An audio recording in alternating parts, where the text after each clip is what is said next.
Apagar as luzes. Pode apagar. Só essa daqui. Essa aí. Cadê ela ali atrás? Ali tá.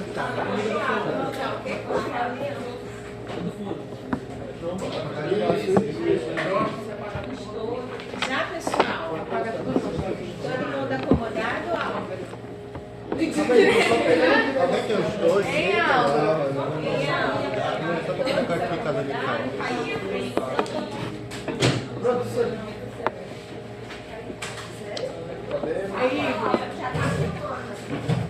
Ok, então, vamos lá? Vamos. Pessoal, boa tarde, tá?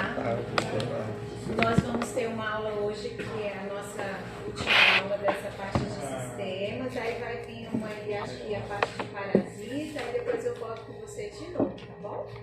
Umas 3 semanas, aí eu volto com farmacologia do trato gastrointestinal, tá? Hoje nós vamos ver sobre a farmacologia dos diuréticos, porque vocês já estão estudando sobre o sistema renal, tá? Então a gente vai ver a farmacologia dos diuréticos e os antidiuréticos, como que eles atuam, principais condições clínicas em que se faz o uso, tá? Quando vocês passaram comigo lá no 3º semestre, eu dei uma aula para vocês sobre farmacologia da hipertensão, dei? Não? Mas eu dei de insuficiência cardíaca congestiva, não dei? Não. Não. Uai, vocês não tiveram aula de... Foi o professor Ciro. Ah, tá. Farmacologia foi mais. Aconteceu? É. Ah, tá, tudo bem, mas tiveram, né? Não, é porque eu vou partir daqui, entendeu? Aí nessas aulas, o diurético a gente só pincela, porque aqui a gente dá um pouquinho mais completo, tá? Dá todas as classes dos diuréticos. Então vamos lá. Objetivo, gente. Ao final dessa aula, vocês têm que ser capazes de entender como que os principais fármacos diuréticos e antidiuréticos eles desenvolvem o seu mecanismo de ação, tá? Seus efeitos farmacológicos, tá bom?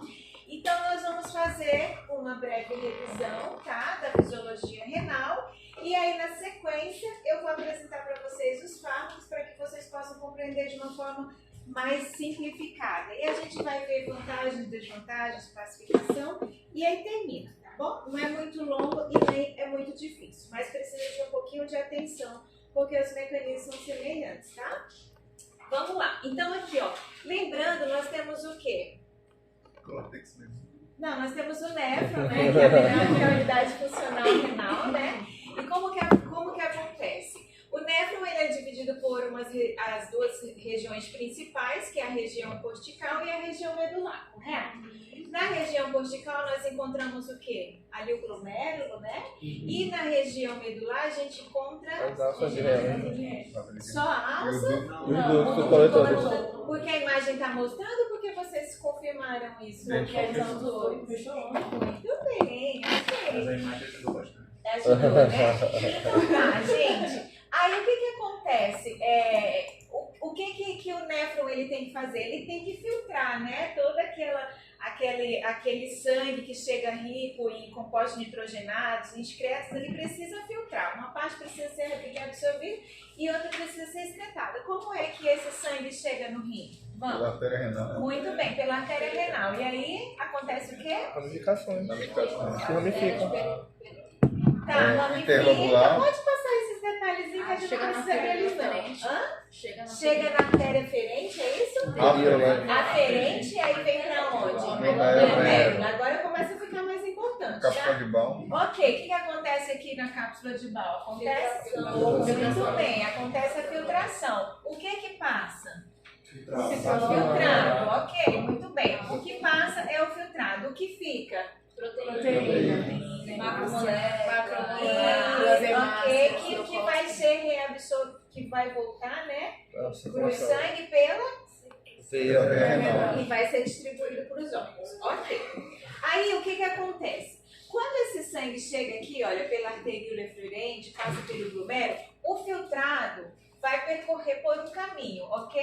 Que vai passar pelo túbulo, vamos comigo, que vocês sabem. Vai passar pelo Túbulo túbulo contorcido proximal, depois alça descendente de M. Nossa, aqui hoje é difícil aqui, né? Ó, túbulo contorcido proximal, alça descendente de M. O professor tem que saber que é descendente e ascendente, sim, porque vai fazer diferença, tá? E aqui, túbulo contorcido distal e ducto coletor. Pois bem, o que acontece, queridos, é que ao longo desse caminho você tem a reabsorção de diferentes substâncias, né? E diferente concentração. Vamos aqui comigo. Quando o filtrado ele passa pelo túbulo contorcido proximal, aqui a gente tem a reabsorção principalmente do sódio, do potássio e da água, tá bom? 60% do sódio que é reabsorvido, ele acontece aqui no túbulo contorcido proximal. Já na alça descendente de Henle, essa região ela é rica em aquaporina, vocês viram isso, né? E aí o que acontece? Maior absorção de água e menor absorção de íons. Então essa região aqui, ó, alça ascendente de íons, o filtrado ele está super concentrado, concentração iônica e maior absorção de água, tá? Na alça ascendente é o contrário. Aqui você tem maior absorção iônica e menor absorção de água, sendo que 25% do sódio que é reabsorvido é aqui nessa região que acontece, tá bom? Eu pergunto para você, se eu tiver um diurético que ele age no túbulo contorcido proximal, ele vai ser mais potente ou menos potente do que do de alça? Mais potente porque a concentração de sódio que é reabsorvida no túbulo contorcido distal é maior e, consequentemente, eu vou ter um efeito diurético muito mais potente, tá bom? E seguindo, então, nós temos o túbulo contorcido distal, tá? Nessa região, principal absorção de cloreto e de sal, de sódio, só que a concentração é bem pequenininha. Então, vocês vão vendo que ao longo do caminho, a concentração de sódio, a concentração de reabsorção de sódio, ela vai diminuindo à medida que vai chegando próximo ao tubo coletor, tá? E aqui na porção final, no ducto coletor, eu tenho também a reabsorção de sódio, consequentemente de água, mas é a menor concentração, apenas 2% do sódio ele é reabsorvido nessa região, tá? Aqui, em particular, no ducto coletor, eu tenho a ação de outras substâncias, como por exemplo a aldosterona. Como que a aldosterona age na região do ducto coletor?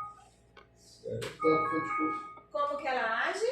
Absorvendo, sabe? Tá, mas como que ela faz isso? Né? A aldosterona aumenta a absorção de sódio, tá? Mas como que ela faz isso? Ativa a conversão de potássio. Ela aumenta a expressão, tá? Ela aumenta a expressão e síntese do receptor de sódio. E aí, por isso que ele aumenta a absorção de sódio, tá bom? Além disso, consequentemente, toda vez que você absorve sódio, você excreta potássio. Então, no ducto coletor, você tem absorção de sódio e excreção de potássio, tá? A setinha azul significa reabsorção e a setinha vermelha é excreção. Você está tirando do sangue e colocando para a urina, tá bom? Bom,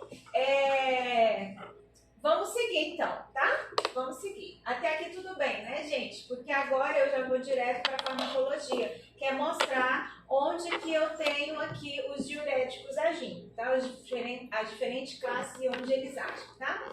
Então, o que são os fármacos diuréticos, né, gente? Os fármacos que atuam sobre o rim. São substâncias que aumentam a excreção de sódio e, consequentemente, de água, tá? O efeito primário consiste em diminuir a reabsorção de sódio de cloreto, tá bom? Aumentando a perda de água, secundariamente a excreção aumentada de cloreto de sódio. Quais são esses fármacos? Fármacos que atuam diretamente sobre as células do néfron. Nós temos os fármacos que atuam no túbulo contorcido proximal, na alça de Henle, no túbulo contorcido distal e no ducto coletor. E aí a gente tem os diuréticos que eles atuam desenvolvendo o mesmo efeito farmacológico, só que de uma forma indireta. Eles não atuam direto no néfron, eles atuam na osmolaridade do filtrado, tá? Que é a nossa última classe e a mais simples, tá bom? Então, olha, essa imagem, olha, Samuel, olha pra cá, tá? Observa bem, não esqueça, tá bom? Essa imagem, ela é importante para que você entenda qual que é a principal classe, tá? E onde que elas atuam. Olha, você tem os diuréticos osmóticos, que eles vão atuar diretamente aqui, olha, na osmolaridade do líquido. Você tem os inibidores da anidase carbônica, que atuam no túbulo contorcido proximal. Eu não dou essa classe na minha aula porque é um fármaco em desuso, não é muito utilizado no Brasil, então não é o que você vai ter muito contato. Agora, esse sim, os diuréticos de alça, os antagonistas de aldosterona, os tiazídicos que atuam no túbulo contorcido distal, os bloqueadores dos canais de sódio, tá bom? Calma aí, professor. E os bloqueadores da aldosterona, tá? Depois você pega com o Samuel. Assistir aula de novo. Depois você pega com o Samuel.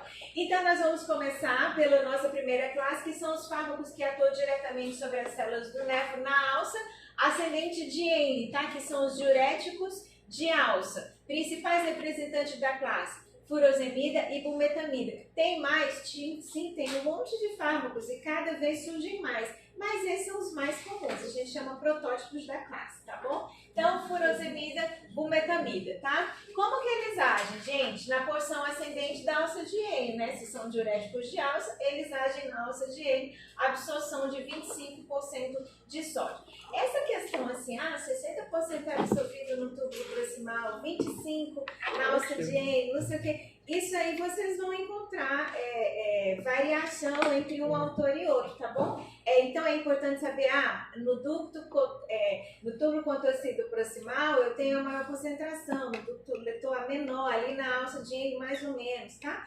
Mas aí pode variar, só que não varia com tanta discrepância, tá bom? Entre um autor e outro. Aí, gente, esses diuréticos, que são os diuréticos de alça, eles têm uma ação potente, mas eles têm uma ação fugaz, tá? Em cerca de 4 horas. Isso implica em quê? Implica que o paciente tem que tomar mais comprimidos, tá bom? Com uma maior frequência. Enquanto tem diuréticos com uma potência maior, que aí o paciente não precisa tomar comprimidos várias vezes ao longo do dia. O tiazide, por exemplo, tá?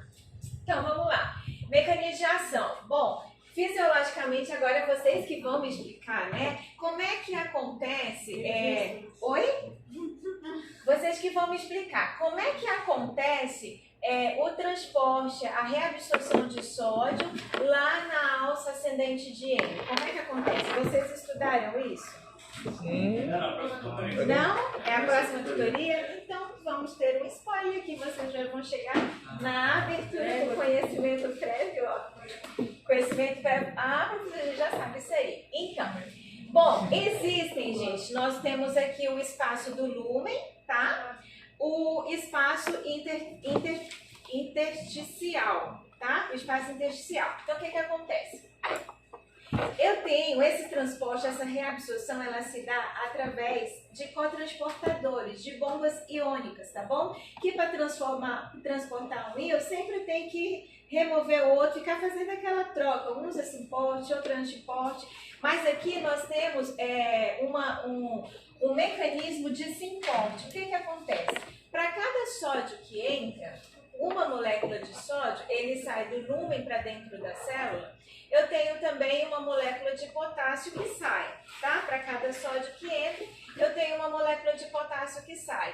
Ao passo que o sódio entra, uma molécula de cloreto também entra, tá? Então, observem que se um potássio entra e um potássio sai, nessa bomba de sódio, potássio, cloreto, o potássio, ele não influencia em termos de carga, porque para cada uma que entra está saindo, não está interferindo em termos de carga, tá bom? Só que o que acontece? Para cada um sódio que entra, eu tenho 2 cloretos que entram, 2 cloros. E aí você vê que dentro dessa célula eu tenho um aumento de carga o quê? Negativa. E aqui fora eu tenho um aumento de carga positiva, concordam? Essa diferença de potenciação, ela é suficiente para desencadear a reabsorção paracelular de cálcio e magnésio. Então, veja, o foco está aqui, olha, no mecanismo de reabsorção de sódio, porque a gente tá falando cloreto de sódio, água e tudo mais. Só que, concomitantemente, por causa dessa diferença de carga, essa diferença de potencial, concomitantemente acontece a reabsorção paracelular. O cálcio e o magnésio que estão aqui no lúmen, eles são reabsorvidos por esse processo de reabsorção paracelular, pela diferença de potencial que acontece aqui. Por que é importante saber isso, professor? Isso está aparecendo tanto com detalhe molecular? Não é não, gente, porque isso aqui vai explicar por que nesses fármacos você vai ter uma alteração iônica não só de sódio, como também de cálcio e magnésio, tá bom? Por quê? Junto com a reabsorção de sódio e cloro, cloreto de sódio, você tem também a reabsorção de cálcio e magnésio, tá? Devido à diferença de potencial de ação. Aí, ok, gente, pela bomba de sódio, potássio, ATPase, eu continuo retirando de dentro da célula renal e passando para o sangue, tá? O sódio que entra da célula sai e vai para o sangue e o cloreto da mesma forma, tá bom? Deu para entender até aqui? Deu para entender? Agora eu pergunto para vocês, se eu usar uma droga que ela vem e bloqueia esse suporte, o que acontece? Eu vou ter menor reabsorção de sódio, menor reabsorção de cálcio e menor reabsorção de magnésio. Isso quer dizer que se eu usar um fármaco que vai bloquear esse receptor, eu vou ter um aumento da excreção de sódio, consequentemente de água, mas eu também vou ter aumento da excreção de cálcio e magnésio. Que droga é essa que bloqueia esse receptor? A furosemida, tá bom? Os diuréticos de alça, ok? Alguma dúvida? Alguma dúvida? Não. Então eu posso dizer que o uso de diuréticos de alça causa uma hipomagnesemia, correto? E uma hipocalcemia, tá? Opa! Perguntaram, não seria hiper? Não seria hiper. Por quê? Você está retirando, né? Não está no sangue, está aumentando na urina. Mas quando a gente fala hipomagnesemia, você está caindo magnésio no sangue. Isso quer dizer que ele está aumentando na urina. Está saindo, está sendo excretado, tá? Deu para entender? Ok, vamos prosseguir. Aí, gente, olha aqui, olha, diuréticos ascendentes aqui, olha, da alça de N, né? Furosemida e bumetamida, que são os protótipos principais representantes, mas também tem o ácido etacrínico, tá bom? Tem a piretamida, torazemida. A terminação, ela é muito característica. Então, surgiu um novo nome, você nunca ouviu, você vai por semelhança. Nossa, mas termina em ida, mida, muito semelhante ali com a furosemida. Eu acho que isso aqui é um diurético de alça. Você se certifica depois, tá bom? Mas geralmente eles têm as terminações parecidas. Principal via farmacológica de administração, né? Principal via de administração. Via oral, efeito após 1 hora, tem um efeito rápido, tá? E o IV, efeito máximo em 30 minutos, tá bom? Usado em emergência, tá? Emergência hospitalar. Você chega lá com pico hipertensivo, é muito comum eles administrarem IV, os diuréticos de alça, tá? Duração do efeito, 3 a 6 horas, tá? Você tem uma hipopotassemia, tá? A perda de potássio no sangue. É uma reação adversa muito comum, tá? Que vocês vão se deparar com ela, a hipopotassemia no uso de diuréticos, tanto de alça quanto de azídicos. A gente também tem a alcalose metabólica, tá bom? Que é a troca de potássio por hidrogênio, vou já explicar para vocês como que acontece, tá? Aumento da excreção de cálcio, então a gente tem uma hipocalemia e temos também o aumento da excreção de magnésio, tá bom? Professora, Oi, eu não entendi por que tem perca excessiva de potássio. vou te explicar. Olha aqui, ó. Vou voltar nessa imagem aqui para explicar para vocês. Porque, teoricamente, professora, a partir do que você explicou, não deveria dar hipopotassemia, deveria dar hiperpotassemia, né? Sim. Só que o que acontece? Parte desse sódio que não foi reabsorvido aqui, que vai ser excretado, parte dele é reabsorvida aqui. Primeira hipótese. Como ela é reabsorvida aqui, então você tem a reabsorção de sódio e, consequentemente, de potássio. Isso é uma das hipóteses. Segunda hipótese. Quando você tem a reabsorção de sódio, a excreção do sódio provocada pelo uso do diurético, você tem uma queda da PA, né? Essa queda da PA, ela desencadeia a ativação do eixo renina-angiotensina-aldosterona. A aldosterona vem e age, e aí por um mecanismo de compensação, você tem a absorção de sódio e aí você tem a absorção de potássio, entendeu? Entendi. Absorção não, perdão, a perda de potássio. Então é como que se fosse um mecanismo compensatório. Aí esse mecanismo compensatório é suficiente para bloquear o efeito? Não, não é suficiente, porque ele continua causando a diminuição da pressão, tá bom? Mas tem essas duas alternativas. Vocês vão encontrar isso explicadinho assim no livro? Não. A gente foi olhar nos artigos tentar explicar por que dá hipopotassemia se deveria ser hiperpotassemia.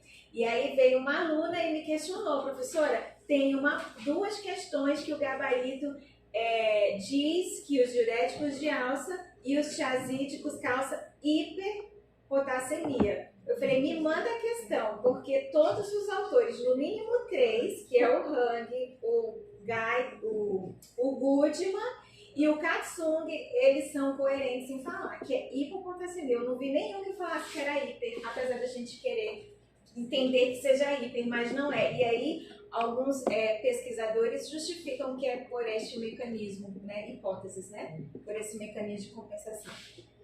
Ok, pessoal? Posso seguir? Pode. Aí, eu falei também que existe a perda do magnésio, vocês já sabem, a perda do cálcio, vocês também já sabem. Eu queria explicar para vocês a questão da alcalose, tá? Da alcalose metabólica. Por que acontece a alcalose metabólica? Bom, você está tendo perda de potássio, correto?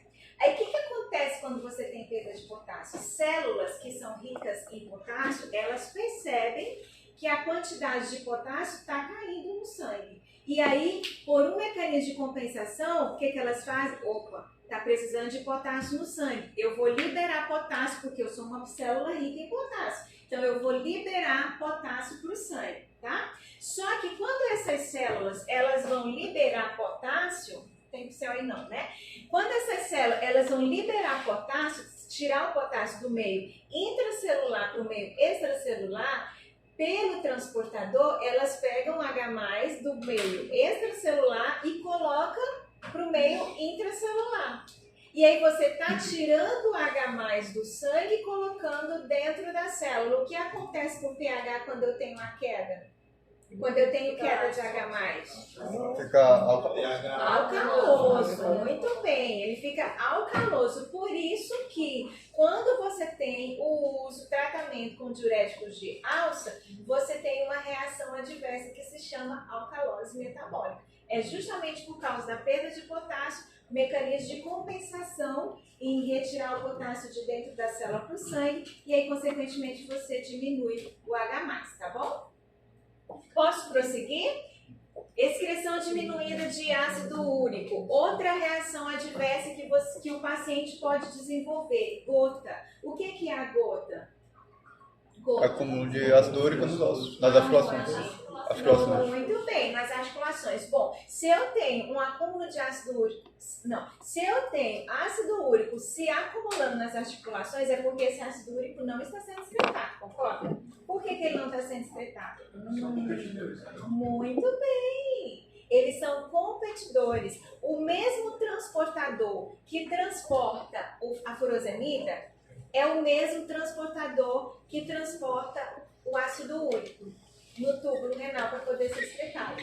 Então, se você está administrando a furosemida, o transportador está ocupado.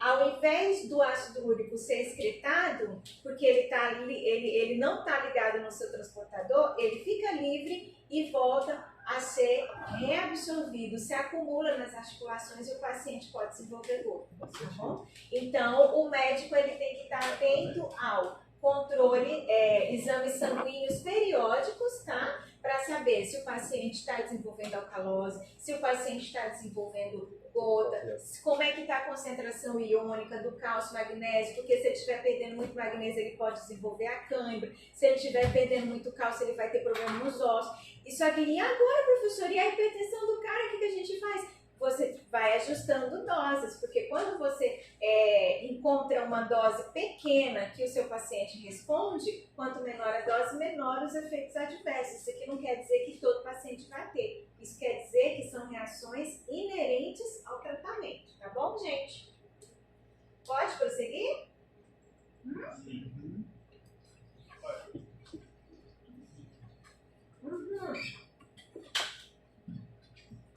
Principais uso clínico. Principal, no topo da pirâmide, hipertensão. Tá? Viu, Álvaro? Teve hipertensão, droga de escolha, tá bom? Diurético de alça. Outro quadro, edema agudo de pulmão, tá? Por quê, gente? Fácil de pensar. Tiroide. Exatamente. Insuficiência cardíaca crônica, congestiva, insuficiência cardíaca crônica, insuficiência cardíaca congestiva. Usa também. Cirrose hepática, complicada por acídico, usa também. Tudo que envolve esses quadros clínicos, você precisa diminuir a retenção de líquido, tá? Bom, vamos lá?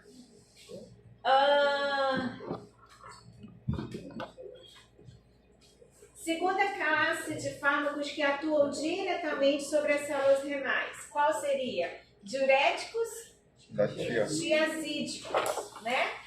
Principal representante da classe, muito comum, hidroclorotiazida. Ó, diuréticos tiazídicos, para vocês não fazerem confusão entre alça e tiazídico, tá? Diuréticos tiazídicos, tiazida, hidroclorotiazida, tá? E os diuréticos de alça? Furosemida. Furosemida, muito bem. Não vão confundir, não vão esquecer alguma associação para o alça, furosemida? Não? Alça, bolsa, furosemida. É que nem quando o ladrão chega pra soltar, me dá essa bolsa, senão. Entendeu? Me dá. Me dá essa bolsa, senão eu te furo. Furosemida, alça. Vocês sabem Faz esse negócio de usar técnica, mimemotécnica que fala, né? Gente, você não esquece nunca mais na sua vida. Temos uma expert aqui, Bô. Hã? Você é mestre nisso? Deixa meu marido sair numa coisa. Ótimo, quando você descobrir, você me fala, viu? Mas, por enquanto, eu vou ficar com a bolsa. Assaltante da bolsa. Me dá essa bolsa. Mas olha, tem o tal do LADME. Eu aprendi o LADME no meu segundo ano de faculdade. Nunca mais eu esqueci. Que isso? O LADME. Não ensinaram para vocês o LADME farmacologia? Não. O que é mesmo LADME? O LADME, liberação, absorção, distribuição, metabolismo e excreção. É o caminho que o fármaco percorre dentro do nosso organismo. LADME. Liberação, absorção, metabolismo, liberação, absorção, distribuição, metabolismo e excreção. E aí a gente precisa saber toda essa roda de cada classe de fármaco. Não vocês, o farmacêutico, o farmacologista, né? Chega muitas vezes.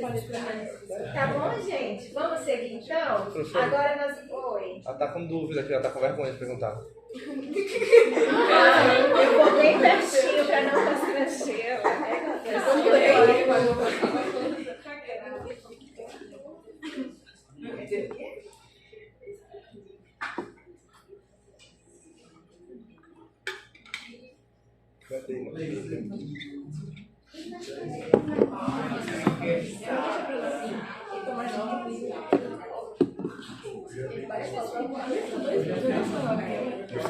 Gostou da minha arte? Dá pra tirar 10 no novo? Caralho, não tá muito escuro. Ei, Matheus. Cadê aí? Já dá pra tirar 10 no novo? Oi. Ei, Júlia. A outra, Júlia. Ô, Álvaro. Dá pra tirar 10 no mofo? Dá pra tirar 10 no mofo já? Sim, é quando a visita foi. Tá gostando da minha arte, não? A visita foi pra que dia? Eu tirei 8.2. Deve ser que não gostou da minha arte. Tá ótimo.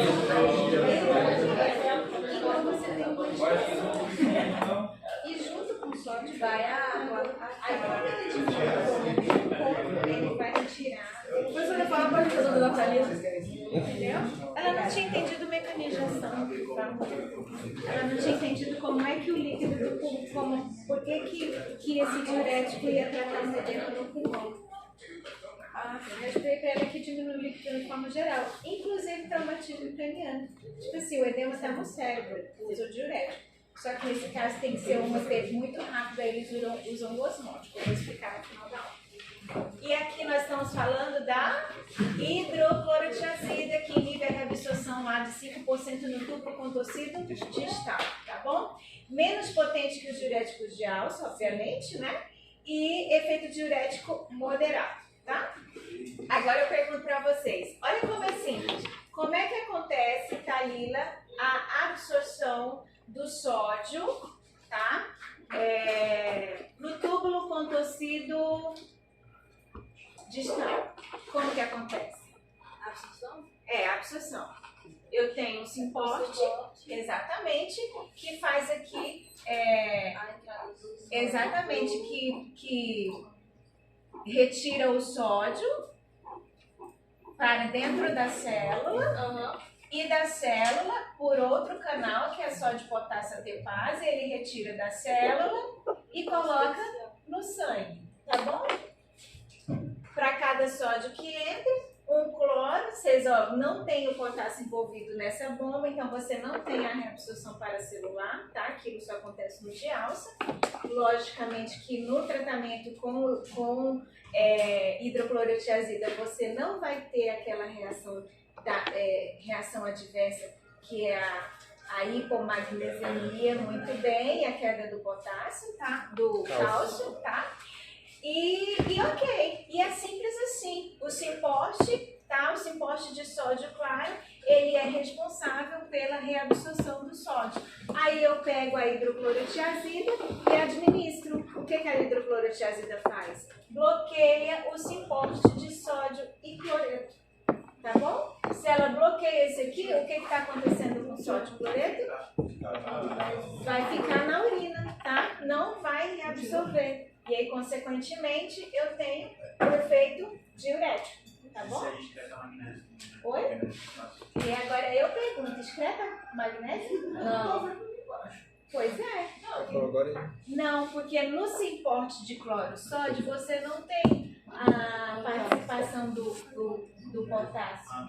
E aí o que ocasionava a perda do magnésio e do cálcio era exatamente essa diferença de potencial que a bomba de potássio fornecia, essa diferença de potencial de carga na membrana. Tá bom, pessoal? Professor, então isso aí é que deve ser mais utilizado, né, pessoal? Porque ele evita a hiponatremia. Só que isso não torna menos ou mais utilizável, entendeu? Na verdade, tem pacientes que eles não respondem. Por exemplo, eles não respondem à hidroclorotiazida. Então, eu tenho uma segunda opção, o diurético de alça, entendeu? Então, agora, se você quiser medir a eficácia, professor, o paciente responde aos dois, né? Qual que é a melhor? Eu digo a longo prazo, né? A longo porque prazo vai ser melhor. Porque você viu também que o alça, ele tem um efeito, ele tem que tomar várias vezes, como o efeito dele é menos potente, ele tem que tomar várias vezes, entendeu? O hidroclorotiazida não.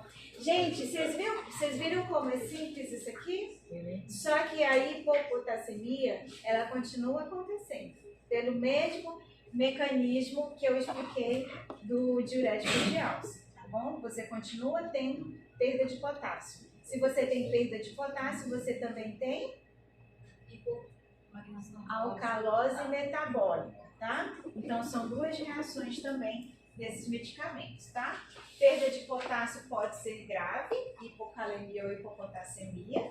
Perda excessiva de cloreto, tá? E aí você tem o aumento da excreção de magnésio.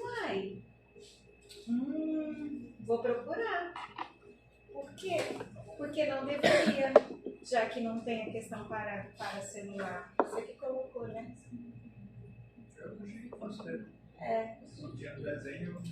Não, mas aqui fala que aumenta. Agora eu vou ver qual que é o mecanismo, tipo, por que aumenta, entendeu? Vamos ver se os autores falam, se não falar lá, você vai ler artigo. E aí a gota também, tá, gente? As mesmas reações.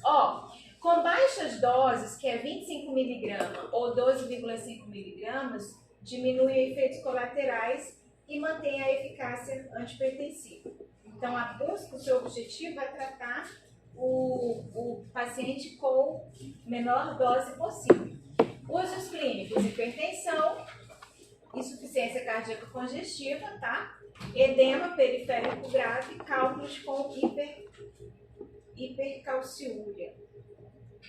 E agora, gente? Agora nós temos uma terceira classe de fármacos que também atuam diretamente nas células renais, tá? Quais são?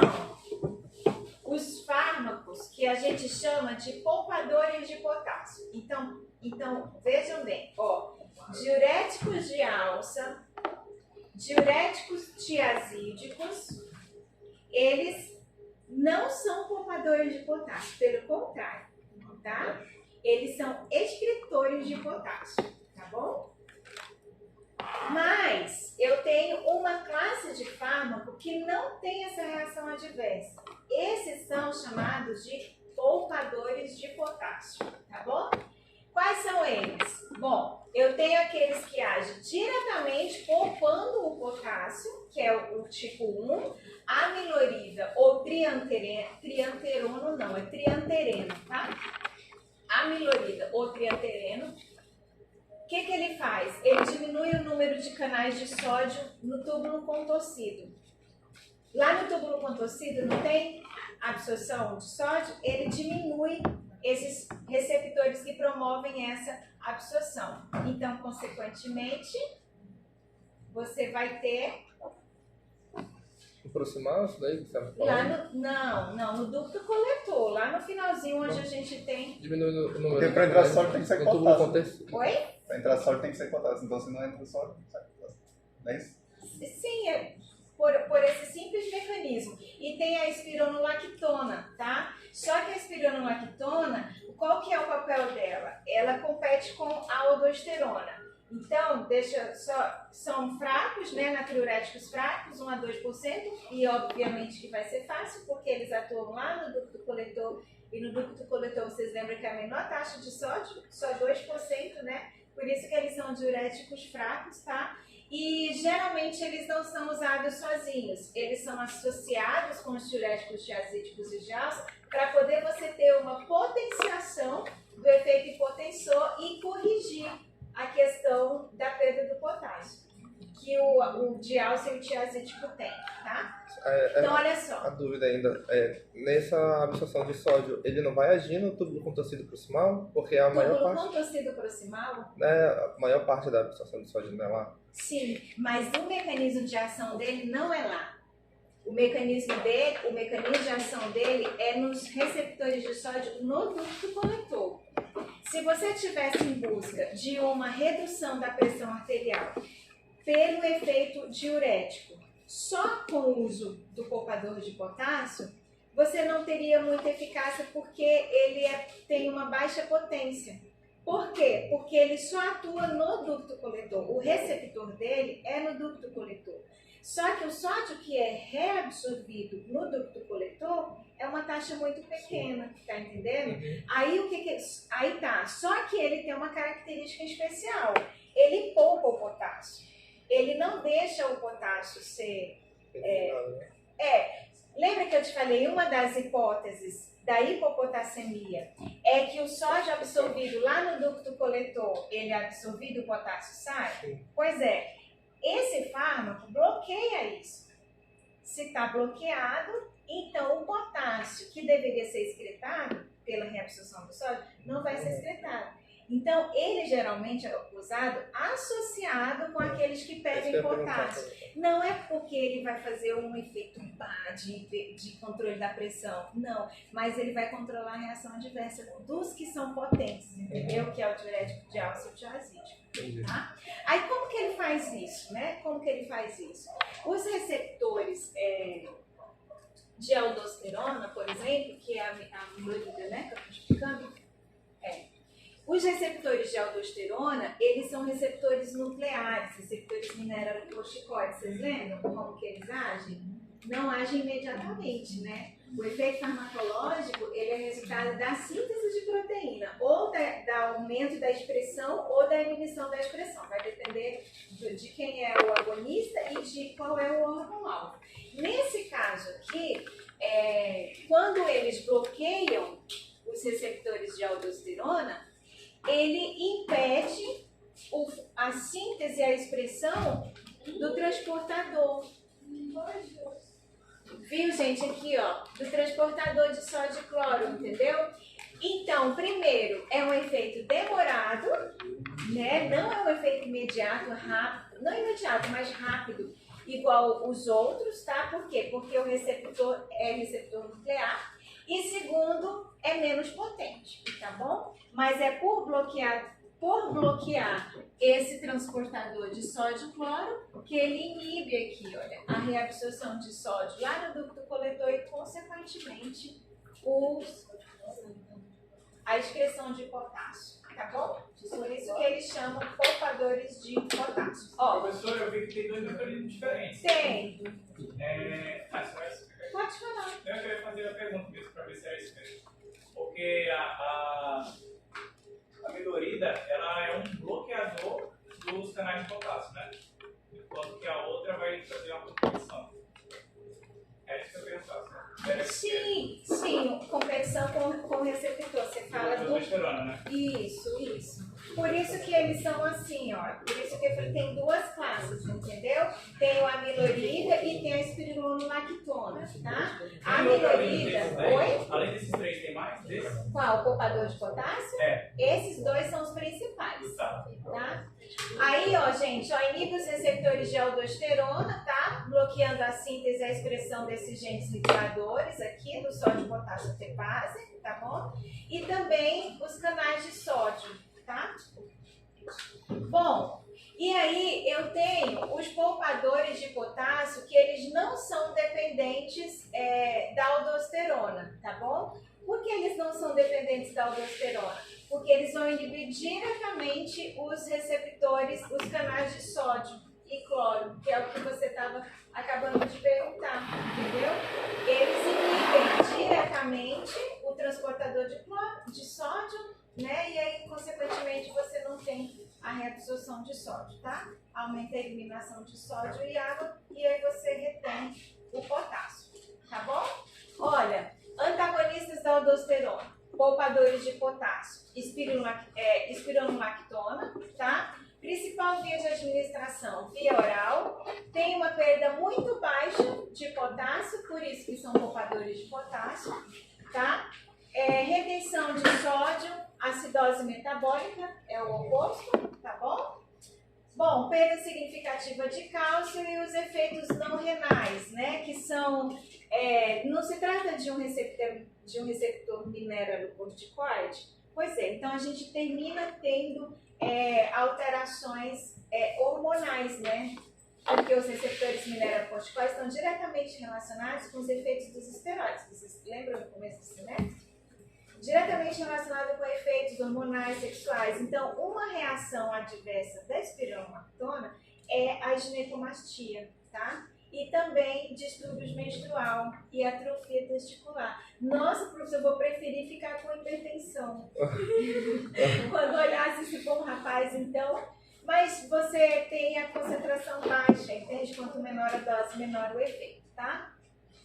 E aí nós temos os antagonistas da aldosterona. Nós temos os poupadores de potássio, que são independentes do efeito da aldosterona, que são os bloqueadores dos canais de sódio, tá? Também via oral, perda muito baixa de potássio, tá? Retenção de H+, e levemente uricosúricos, né? Eles competem, mas a afinidade pelo receptor é bem menor do que o diurético de alça e o tiazídico, tá bom, pessoal? Bom, aí aqui, principais usos clínicos, né? Edema refratário. Por que edema refratário? Você tratou o edema, fez uso com os outros diuréticos e ele continua rescindindo, é um edema refratário. Você tem agora a opção de associar também um poupador de potássio, tá? Hipertensos com hipocalemia e insuficiência cardíaca congestiva assítica, tá bom? E, por fim, aqui nós temos essa foto, Samuel, presta atenção. Já era. Já ia dizer, tá explicando por que sou eu que gravando essa aula. Aqui, gente, é só para fazer um resumo, diferente daquela outra imagem. Aqui a gente coloca a classe e os representantes, tá bom? Então eu tenho aqui, olha, logo aqui no túbulo contorcido proximal, acetazolamida, que eu não entrei porque é aqueles inibidores da amidrase carbônica, tá bom? Pouco uso. Aqui no 2, alça de Henle descendente e alça de Henle ascendente, você tem, atuando na alça de Henle ascendente, os diuréticos de alça, tá? Fumetamida, furosemida, ácido etraclínico. O que eles fazem? Inibem o cotransportador lá de sódio, potássio e cloro na porção ascendente da alça de Henle, tá? Isso resulta na diminuição da retenção de sódio e cloro e água no tubo. Se está diminuindo a retenção, é porque ele está aumentando a eliminação, tá bom? Aí nós temos aqui, olha, os tiazídicos que agem no túbulo contorcido distal, tá bom? Como que é o efeito, o mecanismo? Inibe a reabsorção de sódio e cloro no túbulo contorcido distal, resultando em retenção de água no tubo, tá? São os diuréticos mais amplamente usados, tá bom? E aí eu tenho aqueles que agem no túbulo coletor, ducto coletor. Quem? Espironolactona, amilorida, triantereno, tá? Que são os poupadores de potássio. A espironolactona, a lactona, ele é um antagonista da aldosterona, inibe a reabsorção de sódio, a secreção de potássio mediada pela aldosterona, tá? Você vê que é a excreção de potássio mediada pela aldosterona. Por isso que lá na reação adversa, ele não fala assim que não tem perda de potássio, mas ele fala que a perda é mínima, entendeu? Porque ele bloqueia a perda de potássio mediada pela aldosterona, tá? E o amilorida e o triantereno, que bloqueiam diretamente os canais de sódio aqui no ducto coletor, tá? Esses agentes podem evitar a perda de potássio, por isso que eles são poupadores de potássio, tá? E essa é a nossa última classe, tá? Última classe de fármacos diuréticos. Quais são? São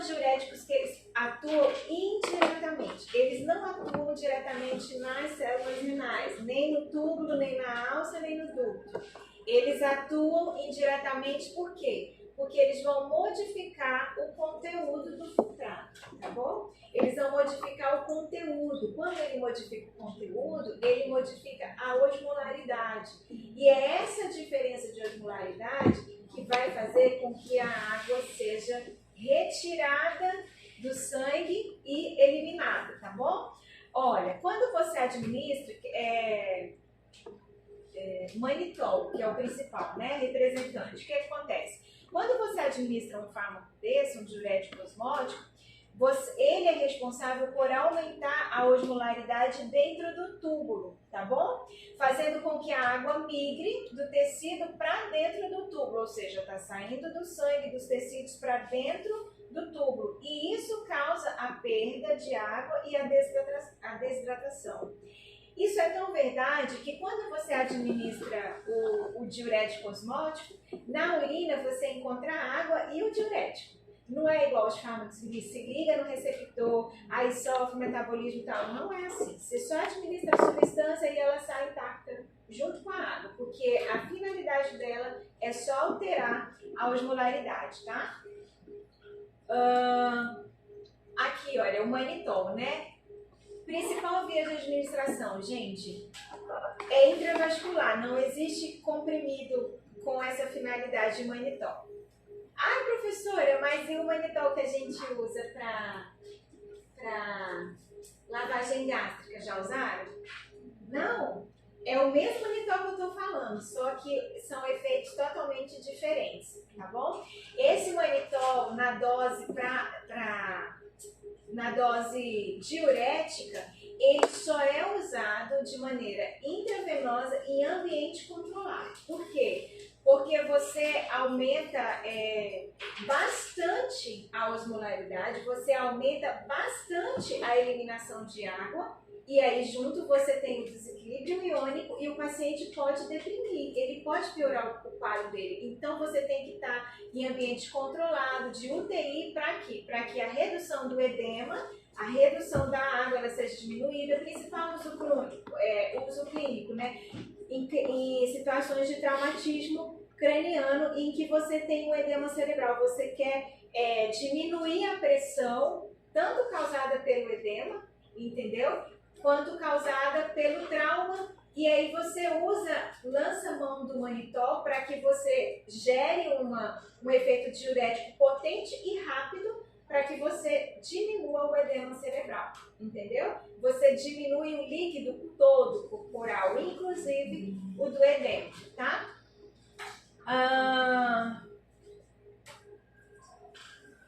Restrito, já falei, né? Ok. Ah, tá, gente. Aí esse aqui, o uso da hipertensão, ele é diferente de lavagem gástrica, né? O processo ele é o mesmo, altera a osmolaridade. Só que o de via oral, o que ele faz? Ele atrai a água dos tecidos para o intestino, entendeu? E aí deixa as fezes mais líquidas e aí você tem o efeito laxativo, tá? Laxativo, geralmente você usa isso quando você vai fazer... Como que é o exame? Colonoscopia. Isso, colonoscopia, tá bom? Aí você usa o manitol. É uma dose diferente, uma via de administração diferente. Mas o mecanismo, você vê que é semelhante. É você puxar o líquido para você poder aumentar a água. Só que no intestino vai ser nas fezes e no renal vai ser na urina. São mecanismos diferentes, mas essencialmente é a alteração da osmolaridade. Tá bom? E no caso de intoxicação, a pessoa, sei lá, comeu chumbinho, aí usa também isso para tentar diluir mais o... Mas é concentrar, né? Oi? Não, você está liberando água, mas chumbinho. Não, você está liberando água Então, para só sair, você fica errado. que o chumbinho... Não, eu digo qualquer intoxicação. Então, no quadro de intoxicação, você precisa de uma abordagem de emergência. Isso aqui não é emergência, é via oral. Tá entendendo? O efeito não é imediato.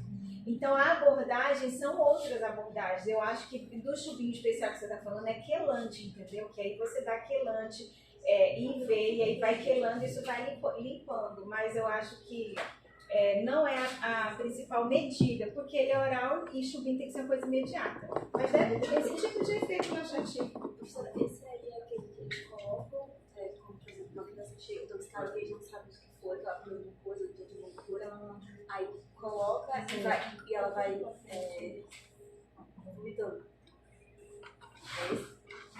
Vomitando. Não, esse é pra sair Não, mais porque fezes. esse é para sair mais fezes, não é? Não, pra- da onde ele é. O manitol? Mas eles fazem pra vomitar? É porque o Eles devem, aí manitol. Não, pois é, eu não sei o que foi, por isso que eu tô perguntando. Porque Estavam fazendo uma lavagem de uma criança e ela tava tanto vomitando quanto Eles administraram um fármaco para induzir um vômito, né? Nela. Não, eles Já que eles colocaram estavam tanto fazendo líquido nela, porque como ela tinha acabado de acontecer, colocaram bastante líquido nela pra induzir nela o vômito, mas ao mesmo tempo tava puxando. eu não sei se isso foi pra induzir o vômito, porque sempre atrás da detergente tá escrito, em caso de ingestão, não provocar vômito. Pois é, eles não sabem o que é verdade. Você não lê, não, atrás?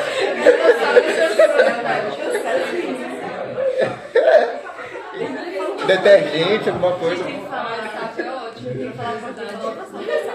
Então, outra hora. Tu leva. Eita, da T9, né? Da T9, bora pra T9. Por hoje. Já? Já.